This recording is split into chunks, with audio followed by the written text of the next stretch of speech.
بسم اللہ الرحمن الرحیم۔ السلام علیکم۔ میں کلاس دہم کو دی ایجوکیٹر سول لائن کیمپس کی جانب سے دیے جانے والے آن لائن لیکچر پر خوش آمدید کہتا ہوں۔ آج اردو کا لیکچر نمبر 25 ہے، جس کا عنوان ہے سبق مجھے میرے دوستوں سے بچاؤ۔ اس میں ہم اس سبق کی ریڈنگ کریں گے، مصنف کا تعارف پڑھیں گے اور 7 الفاظ معنی پڑھیں گے۔ سبق مجھے میرے دوستوں سے بچاؤ سجاد حیدر یلدرم نے لکھا ہے، جو 1880 میں پیدا ہوئے اور انہوں نے 1943 میں وفات پائی۔ سجاد حیدر یلدرم کے جد امجد یعنی بزرگ وسط ایشیا سے ہندوستان آئے۔ 1857 کی جنگ آزادی میں حصہ لینے کی پاداش میں یعنی حصہ لینے کے جرم میں ان سے جاگیریں چھین گئیں تو وہ ملازمت کی طرف آ گئے۔ یلدرم یوپی کے ایک قصبے نہٹور ضلع بجنور میں پیدا ہوئے اور ان کا بچپن بنارس میں گزرا اور ابتدائی تعلیم یہیں حاصل کی۔ علی گڑھ سے BA کیا، اس کے ساتھ ہی ذاتی شوق سے ترکی زبان سیکھی اور بغداد کے برطانوی قونصل خانے میں ترجمان کے طور پر کام کرنے لگے۔ کچھ عرصہ قسطنطنیہ میں بھی رہے اور ترکی زبان و ادب کا مزید مطالعہ کیا۔ علی گڑھ یونیورسٹی کے رجسٹرار کے طور پر کام کیا، پھر جزائر انڈمان میں ریونیو کمشنر رہے۔ 1943 میں لکھنؤ میں وفات پائی۔ سجاد حیدر یلدرم صاحب طرز ادیب ہیں، یعنی ان کے لکھنے کا ایک مخصوص انداز ہے۔ مترجم یعنی ترجمہ کرنے والے اور شاعر تھے۔ افسانہ نویسی یعنی افسانے لکھنا اور ترکی زبان سے اردو میں تراجم ان کی شہرت کا سبب بنے۔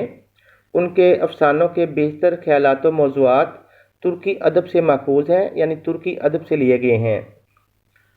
خیالستان ان کے افسانوں کا مجموعہ ہے، اس میں رومانیت کا رنگ غالب ہے اور یہ انشاء لطیف کا یعنی خوبصورت تحریر لکھنے کا ایک عمدہ نمونہ ہے۔ ان کی انشاء پردازی میں یعنی ان کی تحریریں لکھنے میں حصے مزاح بھی شامل ہے، یعنی مزاح کی چاشنی بھی ہمیں ملتی ہے۔ مجھے میرے دوستوں سے بچاؤ۔ اور کوئی طلب ابنائے زمانہ سے نہیں، مجھ پہ احسان جو نہ کرتے تو یہ احسان ہوتا۔ طلب کہتے ہیں ضرورت کو، ابنائے زمانہ زمانے کے بیٹے مراد دنیا دار مطلبی لوگ۔ ایک دن میں دلی کے چاندنی چوک میں سے گزر رہا تھا کہ میری نظر ایک فقیر پر پڑی، جو بڑے مؤثر طریقے سے یعنی بڑے مخصوص انداز سے پر اثر انداز میں اپنی حالت زار لوگوں سے بیان کرتا جا رہا تھا۔ حالت زار بری حالت۔ 2-3 منٹ کے وقت کے بعد یہ درد سے بری سپیچ یعنی تقریر انہی الفاظ اور اسی پیرائے میں یعنی اسی انداز میں دہرا دی جاتی تھی۔ یہ طرز کچھ مجھے ایسا خاص معلوم ہوا، طرز کہتے ہیں طریقے کو، انداز کو، کہ میں اس شخص کو دیکھنے اور اس کے الفاظ سننے کے لیے ٹھہر گیا یعنی رک گیا۔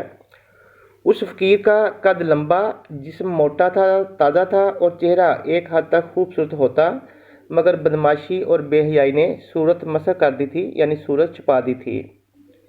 یہ تو اس کی شکل تھی، رہی اس کی صدا یعنی آواز تو میں ایسا کسی القلب نہیں ہوں۔ کسی القلب کہتے ہیں ظالم کو، سخت دل کو، کہ صرف اس کا مختصر سا خلاصہ لکھ دوں۔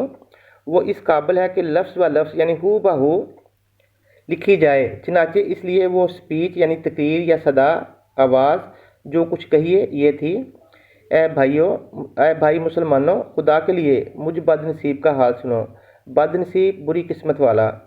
میں آفت کا مارا یعنی مصیبت زدہ 7 بچوں کا باپ ہوں، اب روٹیوں کو محتاج ہوں یعنی روٹیوں کا ضرورت مند ہوں، اور اپنی مصیبت ایک ایک سے کہتا ہوں۔ میں بھیک نہیں مانگتا، میں یہ چاہتا ہوں کہ اپنے وطن کو چلا جاؤں، مگر کوئی خدا کا پیارا مجھے گھر بھی نہیں پہنچاتا۔ بھائی مسلمانوں، میں غریب الوطن ہوں، غریب الوطن پردیسی۔ میرا کوئی دوست نہیں، ہائے میرا کوئی دوست نہیں، اے خدا کہ بندو میری سنو، میں غریب الوطن ہوں۔ فقیر تو یہ کہتا ہوا اور جن پر اس قصے کا اثر ہوا ان کی خیرات لیتا ہوا یعنی ان کا صدقہ لیتا ہوا آگے بڑھ گیا، لیکن میرے دل میں چند خیالات پیدا ہوئے یعنی میرے دل میں کچھ سوچیں آئیں اور میں نے اپنی حالت کا مقابلہ اس سے کیا، اور مجھے خود تعجب ہوا یعنی حیرانی ہوئی کہ اکثر امور میں کہ اکثر کاموں میں نے اس کو اپنے آپ سے اچھا پایا۔ یہ صحیح ہے کہ میں کام کرتا ہوں اور وہ مفت خوری سے دن گزارتا ہے۔ مفت خوری، بغیر محنت سے کھانا۔ نیز یہ کہ میں نے تعلیم پائی ہے، وہ جاہل ہے یعنی ان پڑھ ہے۔ میں اچھے لباس میں رہتا ہوں، وہ پھٹے پرانے کپڑے پہنتا ہے یعنی بوسیدہ کپڑے پہنتا ہے۔ یہاں تک کہ میں اس سے بہتر ہوں۔ آگے بڑھ کر اس کی حالت مجھ سے بدرجہ اچھی ہے، یعنی کافی درجے اچھی ہے۔ مجھے اس کی صحت پر رشک کرنا چاہیے، اسے اور اس کی صحت پر رشک کرنا چاہیے۔ میں رات دن فکر میں گزارتا ہوں اور وہ ایسے اطمینان سے بسر کرتا ہے، اطمینان سے، تسلی سے بسر کرتا ہے، گزارتا ہے کے باوجود بسورنے اور رونے کے، بسورنا رونی صورت بنانا۔ اس کے چہرے سے بشاشت نمایاں تھی، یعنی خوشی نمایاں تھی۔ بڑی دیر تک غور کرتا رہا کہ اس کی یہ قابل رشک حالت ایسی حالت جس پر رشک کیا جا سکے کس وجہ سے ہے، اور آخر میں اس بظاہر عجیب نتیجے پر پہنچا کہ جسے وہ مصیبت خیال کرتا ہے وہی اس کے حق میں نعمت ہے، یعنی ایک انعام ہے۔ وہ حسرت سے کہتا ہے، حسرت ایسا کام یا ایسی خواہش جو پوری نہ ہو، کہ میرا کوئی دوست نہیں۔ میں حسرت سے کہتا ہوں میرے اتنے دوست ہیں، اس کا کوئی دوست نہیں۔ اگر یہ سچ ہے تو اسے مبارکباد دینی چاہیے۔ میں اپنے دل میں یہ باتیں کرتا ہوا مکان پر آیا۔ کیسا خوش قسمت آدمی ہے، کہتا ہے میرا کوئی دوست نہیں۔ اے خوش نصیب شخص، یعنی اچھی قسمت والے شخص، یہی تو مجھ سے بڑھ گیا۔ لیکن کیا اس کا یہ قول صحیح بھی ہے؟ قول کہی ہوئی بات صحیح یعنی درست ہے؟ یعنی کیا اصل میں اس کا کوئی دوست نہیں جو میرے دوستوں کی طرح اسے دن بھر میں 5 منٹ کی بھی فرصت نہ دے؟ فرصت کہتے ہیں فارغ وقت کو۔ میں اپنے مکان پر ایک مضمون لکھنے جا رہا ہوں، مگر خبر نہیں کہ مجھے ذرا سا وقت بھی ایسا ملے گا کہ میں تخلیے میں یعنی تنہائی میں اپنے خیالات جمع کر سکوں، یعنی اپنے خیالات کو اکٹھا کر سکوں اور انہیں اطمینان سے قلم بند کر سکوں، اطمینان سے، تسلی سے قلم بند کر سکوں، یعنی لکھ سکوں۔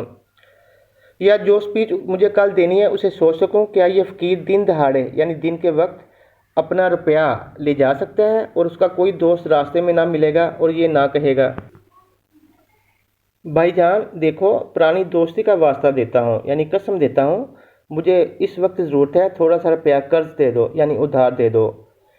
کیا اس کے احباب یعنی دوست وقت بے وقت اسے دعوتوں اور جلسوں میں کھینچ کر نہیں لے جاتے؟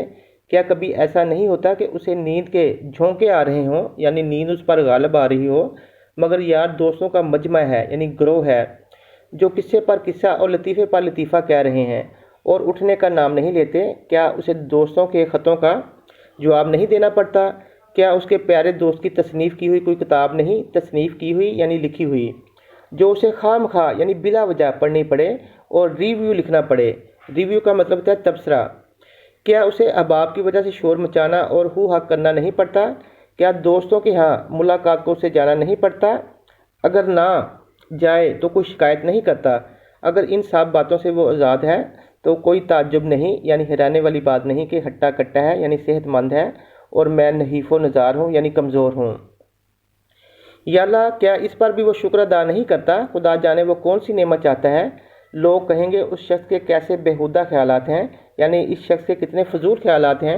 بغیر دوستوں کے زندگی دوبر ہوتی ہے، یعنی زندگی مشکل ہو جاتی ہے اور یہ ان سے بھاگتا ہے۔ مگر میں دوستوں کو برا نہیں کہتا، میں جانتا ہوں کہ وہ مجھے خوش کرنے کے لیے میرے پاس آتے ہیں اور میرے خیر طلب ہیں، یعنی میری بھلائی چاہتے ہیں، مگر عملی نتیجہ یہ ہے کہ احباب کا ارادہ ہوتا ہے مجھے فائدہ پہنچانے کا اور ہو جاتا ہے مجھے نقصان۔ چاہے مجھ پر نفرین کی جائے یعنی نفرت کی جائے، مگر میں یہ کہے بغیر نہیں رہ سکتا کہ آج تک میرے سامنے کوئی یہ ثابت نہ کر سکا کہ احباب کا ایک جمع غفیر یعنی بہت بڑا ہجوم رکھنے اور شناسائی یعنی شناخت پہچان کے دائرے کو وسیع کرنے سے کیا فائدہ ہے۔ میں تو یہاں تک کہتا ہوں کہ اگر دنیا میں کچھ کام کرنا ہے اور باتوں ہی میں عمر نہیں گزارنی ہے تو بعض نہایت عزیز دوستوں کو چھوڑنا پڑے گا، چاہے اس سے میرے دل پر کیسا ہی صدمہ ہو یعنی دکھ ہو۔ مثلا میرے دوست احمد مرزا ہیں جنہیں میں بڑبڑیا دوست کہتا ہوں، بڑبڑیا باتونی۔ یہ نہایت معقول آدمی ہیں، یعنی مناسب آدمی ہیں، اور میری ان کی دوستی نہایت پرانی اور بے تکلفی کی ہے، مگر حضرت کی خلقت میں یعنی ان کی فطرت میں داخل ہے کہ 2 منٹ نچلا نہیں بیٹھا جاتا، یعنی 2 منٹ وہ آرام سے نہیں بیٹھ سکتے۔ جب آئیں گے شور مچاتے ہوئے، چیزوں کو الٹ پلٹ کرتے ہوئے، غرض کہ ان کا آنا بھونچال کے آنے سے کم نہیں، یعنی ان کا آنا زلزلے کے آنے سے کم نہیں ہے۔ جب وہ آتے ہیں تو میں کہتا ہوں کوئی آ رہا ہے، قیامت نہیں۔ ان کے آنے کی مجھے دور سے خبر ہو جاتی ہے، باوجود یہ کہ یعنی اس کے باوجود میرے لکھنے پڑھنے کا کمرہ چھت پر ہے۔ اگر میرا نوکر کہتا کہ میں میاں اس وقت کام میں بہت مشغول ہیں تو وہ فوراً چیخنا شروع کر دیتے ہیں کہ کم وقت کو، یعنی بری قسمت والے کو اپنی صحت کا خیال نہیں، اپنی صحت کا بھی تو کچھ خیال نہیں۔ نوکر کی طرف مخاطب ہو کر، خیراتی کب سے کام کر رہے ہیں؟ بڑی دیر سے۔ توبہ توبہ، اچھا بس 1 منٹ ان کے پاس بیٹھوں گا، مجھے خود جانا ہے، چھت پر ہوں گے نا، میں پہلے ہی سمجھتا تھا۔ یہ کہتے ہوئے وہ اوپر آتے ہیں اور دروازہ اس زور سے کھولتے ہیں کہ گویا کوئی گولا آ کے لگا۔ آج تک انہوں نے دروازہ کھٹکایا نہیں اور آندھی کی طرح داخل ہو جاتے ہیں۔